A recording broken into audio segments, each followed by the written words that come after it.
saya persilahkan untuk membacakan pidato pengukuhan yang berjudul Komposit Hijau dari Bahan Alam sebagai Material Maju dan Berkelanjutan.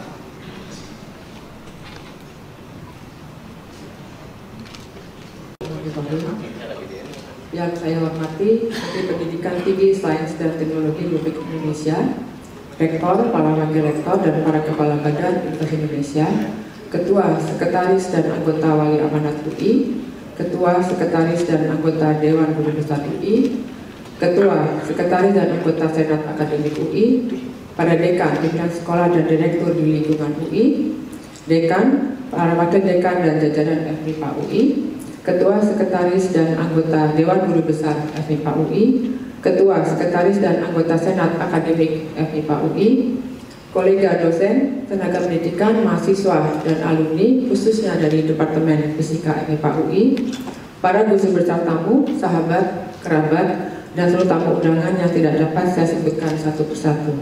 Assalamualaikum warahmatullahi wabarakatuh. Salam sejahtera bagi kita semua.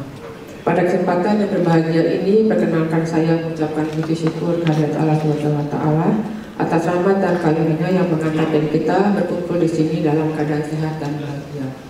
Perkenalkan saya mengaturkan terima kasih yang setinggi-tingginya kepada pemerintah Republik Indonesia yang dalam hal ini diwakili oleh Menteri Pendidikan Tinggi, Sains dan Teknologi yang telah memberikan kepercayaan pada saya untuk memangku jabatan Guru Besar Bidang Ilmu Material Komposit. Terima kasih saya sampaikan kepada Bapak Rektor UI atas kesempatan yang diberikan pada saya untuk menyampaikan pidato pengukuhan yang berjudul Komposit Hijau dari Bahan Alam sebagai Material Maju dan Berkelanjutan. Hadirin yang terhormat, tanpa kita sadari hampir semua material yang kita pakai dan kita lihat sehari-hari adalah komposit. Gambar di sebelah kiri adalah komposit semen berpenguat yang panjang logam membentuk makrokomposite. Dan gambar di sebelah kanan adalah polimer berpenguat serat kayu membentuk makrokomposite.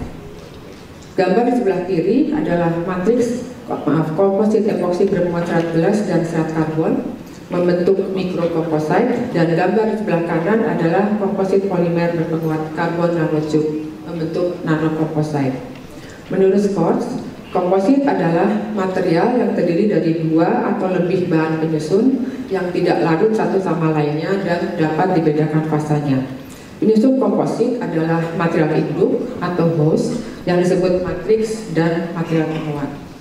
Penggunaan bahan logam, keramik, polimer masing-masing sebagai bahan tunggal sudah sangat jarang. Sesuai perkembangan ilmu pengetahuan dan teknologi, material komposit merupakan pilihan terbaik karena dapat dirancang dan difabrikasi sesuai dengan kebutuhan. Komposit biodegradable adalah komposit yang salah satu penyusunnya mudah terurai, sedangkan komposit hijau adalah komposit yang semua bahan penyusunnya mudah terurai, ramah lingkungan, dan mempunyai nilai keberlanjutan. Indonesia merupakan negara yang sangat kaya dengan bahan alam, baik mineral, non-mineral, serta tanaman. Bahan alam dan tanaman ini mempunyai potensi besar dan dapat dimanfaatkan sebagai bahan penyusun komposit hijau. Bahan alam non-mineral termasuk tanah lempung merupakan salah satu bahan alam yang tersebar di seluruh Indonesia. Hadirin yang terhormat, tanah lempung adalah jenis material alumina silikat yang telah banyak dimanfaatkan oleh masyarakat dan industri. Sebagai contoh, media peliharaan reptil, campuran beton dan keramik, serta pengeboran minyak bumi. Tanah lempung atau clay dari keluarga smectite disebut mormolinonite atau MMT. Tebal satu lapisan MMT antara 0,7 sampai 1 nanometer dan jarak antar lapisan lebih besar dari 2 nanometer. Salah satu ciri khas MMT adalah jarak antar lapisan dapat mengembang. Komposisi kimia MMT sangat beragam bergantung dari tempat tanah lempung itu berasal. Keberadaan kation dan anion pada permukaan lapisan mengakibatkan MMT mempunyai kemampuan tukar kation. Sebagai contoh, gambar tersebut adalah tanah lempung dari Tapanuli, Sumatera Utara. MMT bersifat hidrofilik, tidak kompatibel dengan polimer yang bersifat hidrofobik, sehingga perlu dilakukan reaksi pertukaran kation yang menghasilkan organolempung atau organoclay. Kemampuan mengembang antar lapisan dan kemampuan tukar ion ini yang membuat MMT mempunyai ruang antar lapisan lebih lebar, sehingga polimer dapat masuk di antara lapisan lapisan MST dan membentuk komposit polimer berpenguat tanah lempung.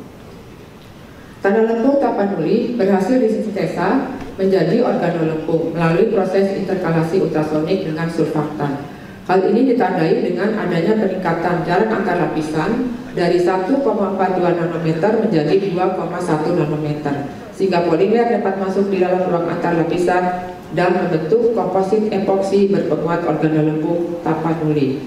Dalam hal ini, surfaktan berperan sebagai jembatan antara matriks dan penguat sehingga terbentuk ikatan interface matriks penguat yang baik. Komposit epoksi berpenguat organolempung berhasil dibuat dengan nilai modulus tarik dan nilai heat deflection temperature meningkat secara signifikan dibandingkan dengan epoksi murni. Hasil ini menunjukkan bahwa surfaktan dengan teknik interkalasi ultrasonik bekerja dengan baik pada tanah lempung Tapanuli. Organolempung Tapanuli juga digunakan sebagai penguat pada campuran biopolimer selulosa asetat dan selulosa asetat butyrat, menghasilkan film biokomposit yang mudah terurai. Penambahan organolempung meningkatkan kuat tarik, sedangkan nilai raju transmisi uap air dan kemampuan film berdegradasi tidak berubah banyak. Biokomposit berbasis kitosan ditambahkan organolempung sebagai penguat dan nanopartikel zinc oxide dan perak sebagai zat antibakteri, sehingga diperoleh film biokomposit dengan kemampuan antibakteri. Kedua komposit hijau ini berpeluang dikembangkan sebagai kemasan makanan antibakteri dan mudah terurai di alam. Hadirin yang terhormat, sebagai negara tropis, Indonesia mempunyai jutaan spesies tanaman, baik tanaman pangan maupun non-pangan. Beberapa tanaman serat mempunyai potensi untuk dimanfaatkan sebagai penguat komposit. Selama ini, sebagian besar serat dimanfaatkan sebagai komoditas ekspor dan aplikasi non-struktural. Beberapa serat alam yang sudah diteliti di laboratorium komposit fisika dapat dilihat di tayangan ini. Sebagaimana telah disebutkan di atas bahwa bahan alam memerlukan pelakuan awal untuk memperoleh ikatan interface matriks penguat yang baik. Dari sekian banyak metode pelakuan awal serat alam, metode alkalisasi adalah metode yang mampu laksana di laboratorium kami. Dari penelitian pendahuluan untuk 3 jenis tanaman dari Pulau Jawa, diperolehlah parameter alkalisasi terbaik. Sebagai contoh, paparan berikut tentang persiapan serat kenaf. Serat kenaf dipotong dengan panjang yang hampir sama, kemudian dilanjutkan proses alkalisasi. Serat dibilas, dikeringkan dalam 2 tahap, dan diperoleh serat kenaf dengan perlakuan atau treated kenaf fiber. Untuk mendapatkan arak serat yang homogen sesudah pelakuan alkali, serat ditenun. Penelitian ini melibatkan dan mendukung industri tenun rumahan dengan alat tenun bukan mesin atau ATBM di Pekalongan, Jawa Tengah.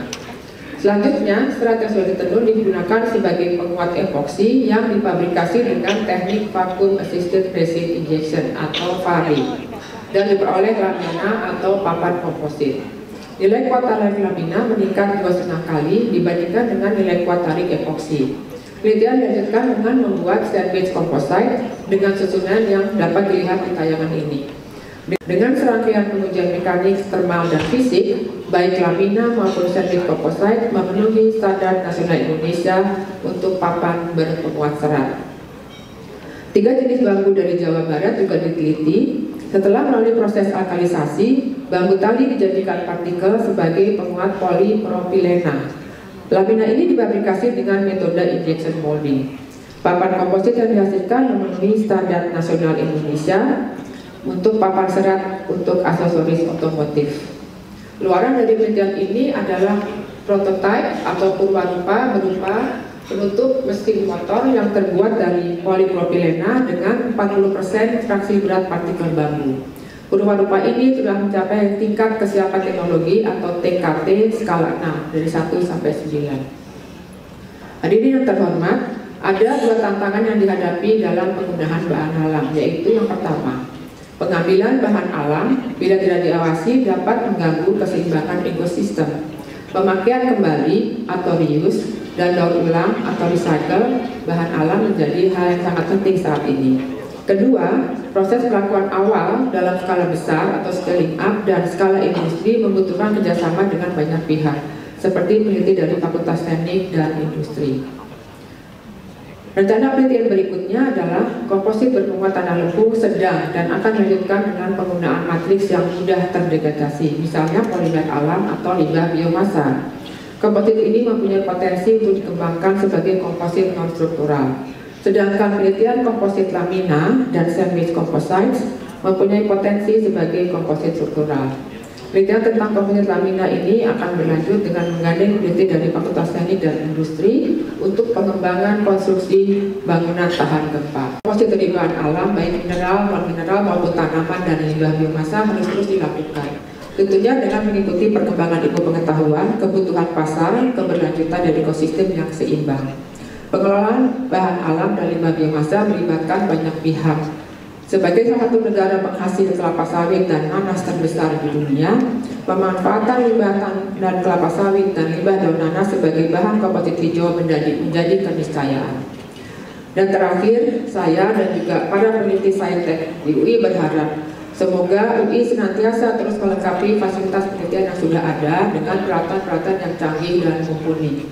Dengan keberadaan yang canggih, seyogianya UI juga memiliki skema jenjang karir Pranata Laboratorium Penelitian atau PLP dan teknisi yang baik, sehingga peneliti UI dapat bekerja dengan lebih inovatif dan kompetitif di dunia internasional.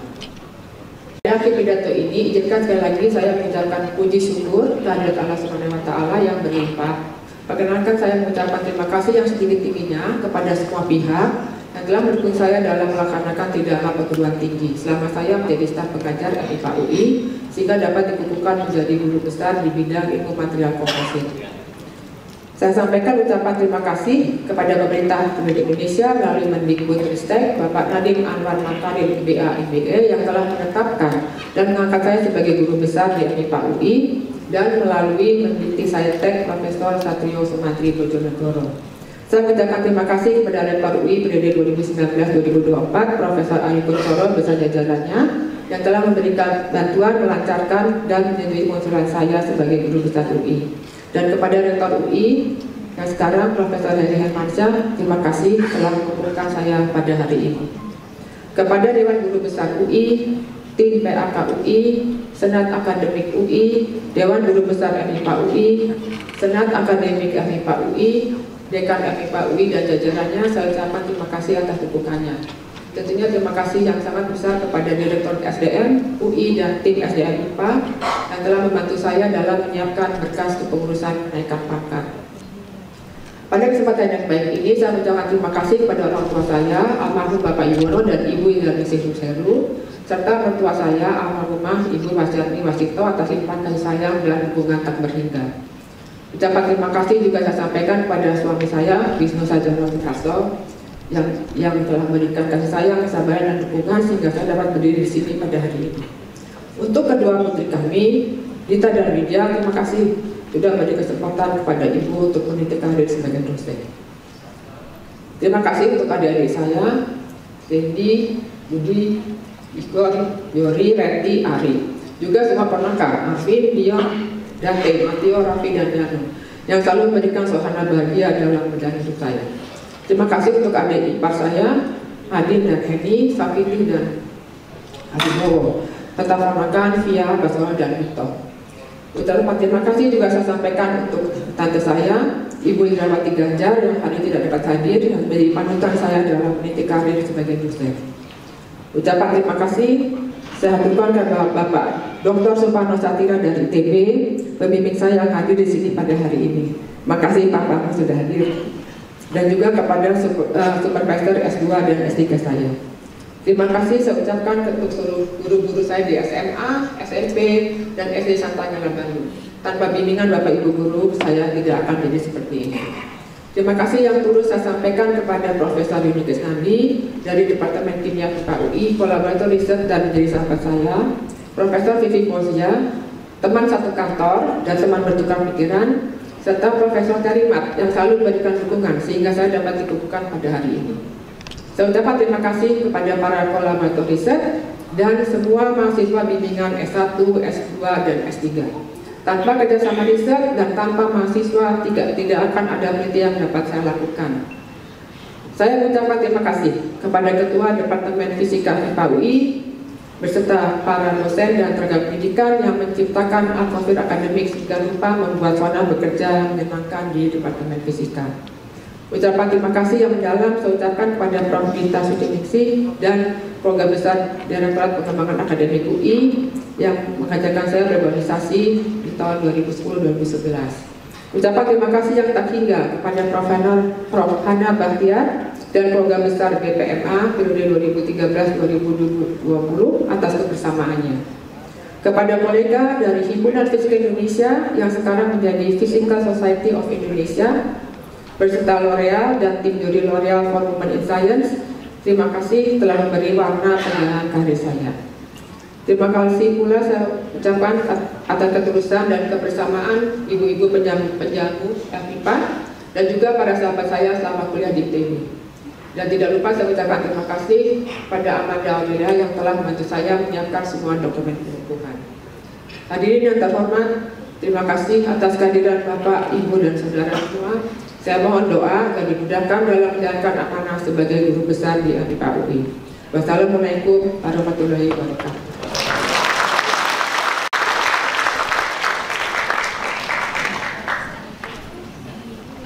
Profesor Dr. Rangga Ariadne Laksmidevi, Master of Engineering, Doctor of Philosophy. Saya ucapkan terima kasih atas pidato yang telah saudari sampaikan dan saya ucapkan selamat kepada saudari telah dikukuhkan sebagai guru besar tetap Fakultas Matematika dan Ilmu Pengetahuan Alam Universitas Indonesia.